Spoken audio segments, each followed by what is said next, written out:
Hello Tirupati, ఏంది బా ఎట్టుండరు? అందరికీ నమస్కారం.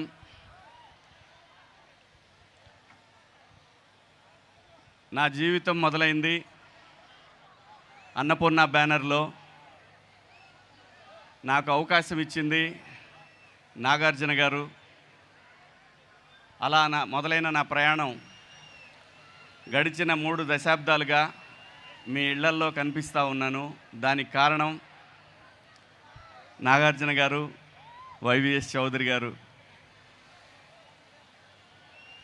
లెనిన్ సినిమా చాలా ప్రత్యేకమైన సినిమా. నాకు చాలా ఎమోషన్స్ ఉన్నాయి. సినిమాలో ఎలాగైతే ఎమోషన్స్ ఉంటాయో నాకు కూడా, నేను పర్సనల్గా నాకు హార్ట్కి చాలా దగ్గరైనటువంటి ఒక సినిమా ఇది.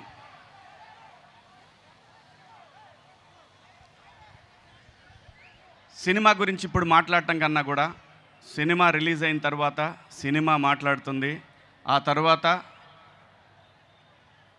ఈ సినిమాలో పాత్రలన్నీ కూడా మీకు, నాకు తెలిసినంత వరకు పాత్రలు మాత్రమే కనిపిస్తాయి, ఆర్టిస్టులు కనపడరు ఈ సినిమాలో. ఖచ్చితంగా ఈ సినిమా కథ రాసినటువంటి డైరెక్టర్ నందకిషోర్ గారు. మన పక్కనే రామాపురం అయింది, తిరుపతి దగ్గరలో ఉంటుంది రామాపురం, మీ అందరికీ తెలుసు. చాలా అద్భుతమైన కథ రాసుకున్నారు. అఖిల్ గారికి పర్ఫెక్ట్ సినిమా ఇది. ఇటువంటి సినిమానే మీరందరూ కోరుకునేది. ఆ సినిమాని అఖిల్ గారు ఈ రోజున ఆ సినిమాతో మీ ముందుకు వచ్చారు. ఒక సక్సెస్ కోసం ఒక ఆర్టిస్ట్ పనిచేయటం వేరు, ఒక కథ కోసం ఒక ప్రొడ్యూసర్ పనిచేయటం వేరు. కానీ నేను దగ్గరుండి చూశాను, అఖిల్ బాబు కోసం నాగార్జున గారు పనిచేసింది మాత్రం నేను ఎప్పటికీ మర్చిపోలేను, ఎప్పటికీ మర్చిపోలేను. ఎందుకంటే ఒక తండ్రికి ఒక కొడుకు సక్సెస్ఫుల్గా జనంలో నిలబడటానికి మనందరం కూడా అలాగే ప్రయత్నం చేస్తాం. నా కొడుకున్నాడు, వాడు చాలా సక్సెస్ఫుల్గా ఉన్నాడు. డబ్బు కాదండి మెయిన్, ఒక సక్సెస్.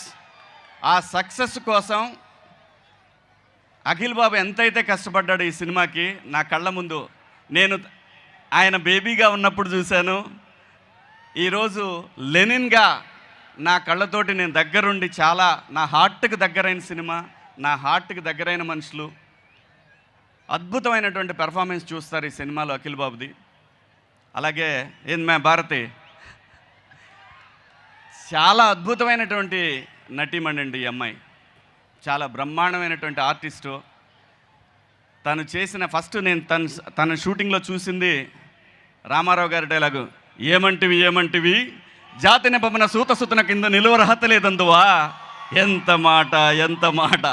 ఈ డైలాగ్ అమ్మాయి చెప్తుంటే నేను అఖిల్ బాబు ఎదురుగా నిలబడి ఉన్నాం. అఖిల్ బాబు అమ్మాయిని చూస్తూ ఉంటాడు. నాకు నిజంగా డైలాగ్ కన్నా కూడా, నాకు నందు గారు ఇచ్చిన డైలాగ్ కన్నా కూడా, ఏం చేస్తుంది బాబు ఈ అమ్మాయి అని అన్నాను. కానీ నా డైలాగ్ అది కాదు. ఈ అమ్మాయి పలానాడు మన మామ కూతురు అని చెప్పాల్సిన డైలాగుని ఎంత బాగా చేసింది బాబు గారు ఈ అమ్మాయి. సో ఈ సినిమా నేను చెప్పడం కన్నా కూడా మీరు చూస్తే డెఫినెట్గా అక్కినేని ఫ్యామిలీకి ఒక బ్లాక్ బస్టర్ అనేది ఈ సినిమాతో మీరు అందరూ చూస్తారు. ఎలాగైతే నాగార్జున గారిని మాస్లో చూసామో, అలాగే గీతాంజలిలో ఒక లవర్గా ఎలా చూసామో, ఇలా సినిమాలు చెప్పుకుంటూ పోతే అన్ని పాత్రలు కలిపి ఆయనకి గొప్ప అవకాశం, ఒక ఆర్టిస్ట్గా తను ప్రూవ్ చేసుకోవడానికి ఒక గొప్ప అవకాశం లెనిన్ సినిమా. ఖచ్చితంగా మీ అందరికీ నచ్చుతుంది. నా పాత్ర గురించి చెప్పాలంటే, నేను ఎత్తురాజులు రిలీజ్ అయినాక మాట్లాడుకుందాం, దీని గురించి ఎంత తక్కువ మాట్లాడుకుంటే అంత మంచిది. అలాగే ఈ సినిమాకి తమన్ గారు మ్యూజిక్ మీ అందరూ చూశారు, విన్నారు. అద్భుతమైన మ్యూజిక్. ఇప్పుడు ఈ ఆడియో రిలీజ్ అయిన తర్వాత అక్కినేని తమన్ అతను ఇప్పుడు అంత మంచి మెలోడియస్ మ్యూజిక్ ఇచ్చారు. అలాగే ఈ సినిమాలో పనిచేసిన పాత్రలు అందరూ కూడా, క్యారెక్టర్స్ చేసిన ప్రతి ఆర్టిస్టు కూడా బ్రహ్మాండంగా ఎవరి స్థాయిలో వాళ్ళు యాక్ట్ చేశారు. ఒక అద్భుతమైనటువంటి ఒక మహాభారతాన్ని చూడబోతూ ఉన్నారు మీరు. అంటే ఒక సోషల్ మహాభారతం ఎలా ఉంటుందనేది మీ అందరికీ కళ్ళకు కట్టినట్టు చూపించారు. అలాగే ఈ సినిమాలో పనిచేసిన ప్రతి ఆర్టిస్ట్కి కూడా శుభాకాంక్షలు. Thank you sir. నాకు సార్ మళ్ళీ ఇంకొక అవకాశం ఇచ్చారు, అద్భుతమైన అవకాశం. ఆ ఏడుకొండల వాడి సాక్షిగా నా జీవితంలో నేను నాన్నగారితో కూడా పనిచేశాను. సీతారాముల కళ్యాణం చూతమరారండి సినిమాలో మీతో సీతారామరాజులో పనిచేశాను. ఆ తర్వాత అఖిల్ బాబుతో ఈ సినిమా ఖచ్చితంగా సూపర్ హిట్ అండి. ఈ సినిమా గన్ షాట్ హిట్. 10వ తారీఖు మీరు అందరూ చూస్తారు. ఒక block buster cinema. King junior వస్తున్నాడు. థ్యాంక్ యూ శివాజీ గారు. Thank you so much.